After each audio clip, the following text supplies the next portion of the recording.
Assalamualaikum warahmatullahi wabarakatuh. Selamat pagi dan salam sejahtera untuk kita semua. Sahabat PHD, jumpa lagi bersama kami SHMH Channel. Apa kabar sahabat PHD hari ini? Semoga di masa pandemi ini sahabat semua senantiasa sehat dalam menjalankan aktivitas. Amin ya robbal alamin. Sebelumnya, kami juga menghaturkan terima kasih atas partisipasi dan dukungan sahabat PHD semua dimanapun kalian berada. Semoga kami dan sahabat PHD semua senantiasa bisa menyebarkan nilai kebermanfaatan melalui channel ini, memberikan inspirasi untuk negeri. Sahabat PHD yang berbahagia, pada kesempatan kali ini kami akan mencoba mengupas materi tentang alur pembentukan peraturan daerah. Namun, sebelum melanjutkan materi ini, jika tayangan video ini bermanfaat bagi sahabat semuanya, sudilah kiranya untuk memberikan like, komen, share, dan subscribe ya.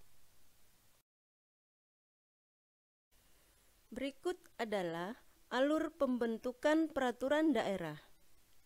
Peraturan daerah merupakan produk hukum daerah berbentuk regeling yang dibentuk oleh Dewan Perwakilan Rakyat Daerah dengan persetujuan bersama kepala daerah. Lantas, bagaimana alur atau tahapan pembentukan sebuah perda itu sendiri? Pada slide berikutnya, kita akan kupas tuntas tahapan-tahapan dalam pembentukan peraturan daerah. Yuk, kita kupas tentang tahapan-tahapannya. Kita mulai dari tahapan pertama atau tahap persiapan. Perangkat daerah menggagas dan memprakarsai pembentukan rancangan peraturan daerah atas perintah gubernur dalam rangka melaksanakan otonomi daerah dan tugas pembantuan. Kemudian, perangkat daerah menyiapkan kajian teknis terkait urgensi materi muatan rancangan peraturan daerah yang digagas dan diusulkan oleh perangkat daerah kepada gubernur melalui sekretaris daerah untuk ditetapkan dalam Propemperda provinsi. Kemudian selanjutnya, perangkat daerah pemrakarsa rancangan peraturan daerah menyiapkan anggaran pembiayaan dalam rangka pembahasan rancangan peraturan daerah disertai dengan naskah akademik atau biasa disebut NA.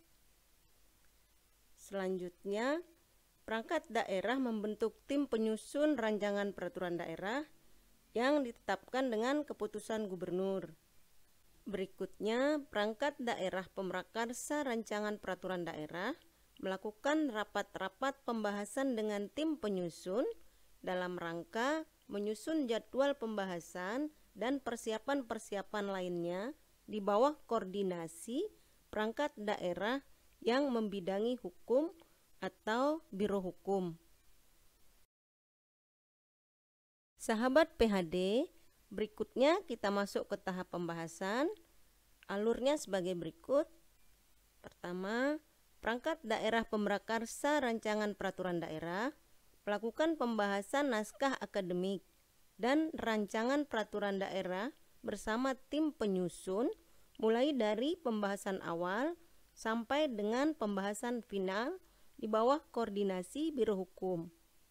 Kemudian, perangkat daerah pemrakarsa rancangan peraturan daerah melakukan konsultasi publik rancangan peraturan daerah dimaksud dengan berbagai unsur terkait. Berikutnya, perangkat daerah pemrakarsa rancangan peraturan daerah bersama-sama dengan tim penyusun melakukan konsultasi ke kementerian terkait dalam rangka penyempurnaan materi muatan rancangan peraturan daerah. Kemudian, tim penyusun rancangan peraturan daerah melakukan penyempurnaan dan harmonisasi terhadap rancangan peraturan daerah dari hasil konsultasi dengan kementerian terkait. Selanjutnya, perangkat daerah pemrakarsa rancangan peraturan daerah melakukan sinkronisasi akhir terhadap rancangan peraturan daerah dengan naskah akademik. Kemudian, perangkat daerah pemrakarsa rancangan peraturan daerah menyampaikan rancangan peraturan daerah dimaksud disertai naskah akademik dan dokumen pendukung lainnya kepada gubernur melalui sekretaris daerah atau ceki Biro Hukum Provinsi. Sahabat PHD, masih pada tataran eksekutif, sekarang kita masuk pada tahap akhir pembentukan peraturan daerah tersebut. Pertama, perangkat daerah yang membidangi hukum atau Biro Hukum, Setda Provinsi melakukan pengkajian, penyempurnaan, dan pengharmonisasian rancangan peraturan daerah dimaksud dengan melibatkan instansi vertikal yang membidangi hukum di daerah. Kemudian, Biro Hukum melakukan pembulatan dan pemantapan konsepsi Raperda dengan menghadirkan perangkat daerah pemrakarsa Raperda. Selanjutnya, Biro Hukum melakukan persiapan ekspos Raperda dimaksud di hadapan gubernur, yang kemudian diikuti dengan perangkat daerah pemrakarsa melakukan ekspos dimaksud terhadap rancangan peraturan daerah di hadapan gubernur di bawah koordinasi Biro Hukum. Kemudian, Biro Hukum melakukan penyempurnaan atas hasil ekspos di hadapan gubernur. Selanjutnya, gubernur menyampaikan rancangan peraturan daerah ke DPRD melalui Badan Pembentuk Peraturan Daerah atau Bapemperda DPRD. Kemudian selanjutnya, gubernur melakukan pembahasan rancangan peraturan daerah dengan Badan Pembentuk Perda DPRD atau Bapemperda sesuai dengan jadwal yang sudah ditetapkan oleh Badan Musyawarah DPRD. Gubernur menyampaikan permohonan fasilitasi rancangan peraturan daerah dimaksud kepada Menteri Dalam Negeri melalui Dirjen Otonomi Daerah Kementerian Dalam Negeri. Bersamaan dengan itu, gubernur juga menyampaikan permohonan fasilitasi Raperda tersebut kepada Menteri Dalam Negeri melalui Dirjen Otonomi Daerah Kementerian Dalam Negeri. Selanjutnya, gubernur melakukan penyempurnaan Raperda dimaksud berdasarkan hasil fasilitasi Kemendagri, bersamaan secara paralel dengan dilakukannya pembahasan Raperda tersebut dengan pansus-pansus DPRD sampai dengan akhir pembahasan pada sidang paripurna persetujuan Raperda. Sahabat PHD, berikut kita masuk dalam tahap pembahasan di DPRD. Tahap pembahasan di DPRD terdiri dari rapat-rapat paripurna sebanyak 4 kali. Adapun agendanya adalah berupa penyampaian rancangan peraturan daerah, baik prakarsa DPRD maupun prakarsa gubernur, yang dilanjutkan dengan tanggapan Bapemperda dan tanggapan atau pandangan umum fraksi-fraksi DPRD, pembahasan dengan pansus, hingga pada penjelasan dan persetujuan. Kemudian, adapun waktunya dapat disampaikan pada masa sidang yang sama dan dapat pula disampaikan pada masa sidang yang berbeda secara bergilir, sesuai dengan yang dijadwalkan oleh Banmus DPRD. Sebagai contoh, pada rapat paripurna 1, DPRD menyampaikan rancangan peraturan daerah kepada Ketua DPRD dalam rapat paripurna 1 untuk rancangan peraturan daerah yang merupakan prakarsa DPRD. Kemudian, fraksi-fraksi DPRD memberikan tanggapan atau pandangan umum terhadap rancangan peraturan daerah yang merupakan prakarsa DPRD. Selanjutnya, gubernur menyampaikan rancangan peraturan daerah kepada DPRD dalam rapat paripurna 1 untuk rancangan peraturan daerah yang merupakan prakarsa gubernur. Selanjutnya, Bapemperda DPRD menyampaikan laporan-laporan hasil pembahasan rancangan peraturan daerah dengan eksekutif. Kemudian, pada paripurna kedua, Gubernur menyampaikan tanggapan atau pandangan atas rancangan peraturan daerah yang merupakan prakarsa DPRD. Selanjutnya, fraksi-fraksi DPRD memberikan tanggapan atau pandangan umum terhadap rancangan peraturan daerah yang merupakan prakarsa Gubernur. Udah selesai.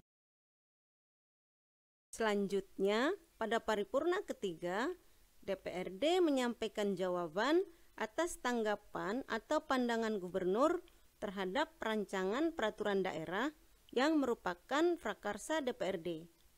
Kemudian, sebaliknya, Gubernur menyampaikan jawaban atas tanggapan atau pandangan umum fraksi-fraksi DPRD terhadap rancangan peraturan daerah yang merupakan prakarsa Gubernur.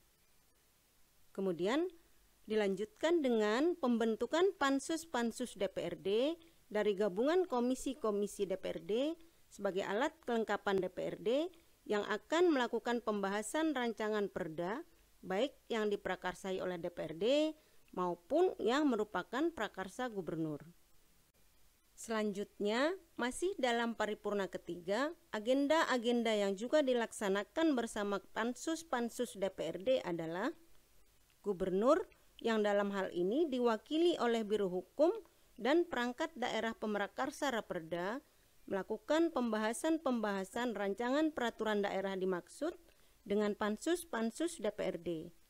Selanjutnya, Biro Hukum dan perangkat daerah pemrakarsa Raperda melakukan pendampingan kunjungan kerja pansus-pansus baik keluar daerah maupun dalam daerah sesuai jadwal DPRD dalam rangka penyempurnaan rancangan peraturan daerah dimaksud. Kemudian, kita masuk pada paripurna keempat, seperti di bawah ini. Pertama, DPRD memberikan persetujuan bersama Gubernur terhadap rancangan peraturan daerah, baik yang merupakan prakarsa DPRD maupun prakarsa Gubernur. Selanjutnya, jika agenda persetujuan terdapat koreksi atau belum sempurnanya rancangan peraturan daerah dimaksud, maka DPRD dapat memperpanjang masa pembahasan dengan tidak memberikan persetujuan bersama Gubernur.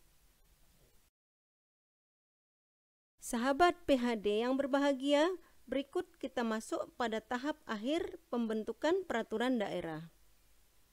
Rancangan peraturan daerah yang sudah mendapat persetujuan DPRD disampaikan kepada Gubernur dengan surat Ketua DPRD. Khusus terhadap rancangan peraturan daerah yang jenisnya dilakukan fasilitasi oleh Kementerian Dalam Negeri yang tidak termasuk dalam perda-perda yang dievaluasi, Gubernur menyampaikan permohonan norek kepada Menteri Dalam Negeri melalui Biro Hukum Kementerian Dalam Negeri dengan surat Gubernur untuk selanjutnya dilakukan persiapan penetapan perda oleh Gubernur dan pengundangan oleh Sekda Provinsi setelah mendapatkan norek perda dari Kementerian Dalam Negeri. Kemudian, khusus untuk rancangan peraturan daerah yang dilakukan evaluasi setelah mendapatkan persetujuan bersama DPRD dan Gubernur, disampaikan kepada Menteri Dalam Negeri melalui Sekretaris Jenderal untuk mendapatkan evaluasi. Sahabat PHD, masih di tahap akhir, Gubernur menindaklanjuti hasil evaluasi rancangan peraturan daerah berdasarkan keputusan Menteri Dalam Negeri untuk selanjutnya disampaikan permohonan norek kepada Menteri Dalam Negeri melalui Biro Hukum Kementerian Dalam Negeri dengan surat Gubernur untuk selanjutnya dilakukan persiapan penetapan perda oleh Gubernur dan pengundangan oleh Sekda Provinsi setelah mendapatkan norek perda dari Kementerian Dalam Negeri. Selanjutnya, salinan peraturan daerah yang sudah ditetapkan dan diundangkan ditempatkan dalam lembaran daerah provinsi. Kemudian, Gubernur melakukan penyebar luasan peraturan daerah melalui perangkat daerah pemrakarsa perda. Sahabat PHD, perlu diingat bahwa berdasarkan ketentuan dalam pasal 40 Undang-Undang Nomor 12 Tahun 2011 tentang pembentukan peraturan perundang-undangan disebutkan bahwa ketentuan mengenai perencanaan penyusunan peraturan daerah provinsi sebagaimana dimaksud dalam pasal 32 sampai dengan pasal 38 berlaku secara mutatis mutandis terhadap perencanaan penyusunan peraturan daerah kabupaten kota. Sahabat PHD yang berbahagia, demikianlah pemaparan materi kita kali ini tentang alur pembentukan peraturan daerah. Semoga tayangan ini bermanfaat dan dapat memberikan pemahaman sahabat PHD semuanya terkait produk hukum daerah di negeri kita tercinta ini. Semoga menjadi inspirasi untuk negeri. Sahabat PHD, jangan pernah berhenti untuk belajar dan berbuat baik, karena hidup ini tak pernah berhenti memberikan pelajaran dan kebaikan. Jika ada kritik, saran, dan pertanyaan dari sahabat PHD semuanya, silahkan bisa melalui kolom komentar atau melalui email kami yang ada di deskripsi video ini. Follow juga medsos kami di bawah ini ya. Sampai jumpa lagi di video selanjutnya. Terima kasih. Wassalamualaikum warahmatullahi wabarakatuh.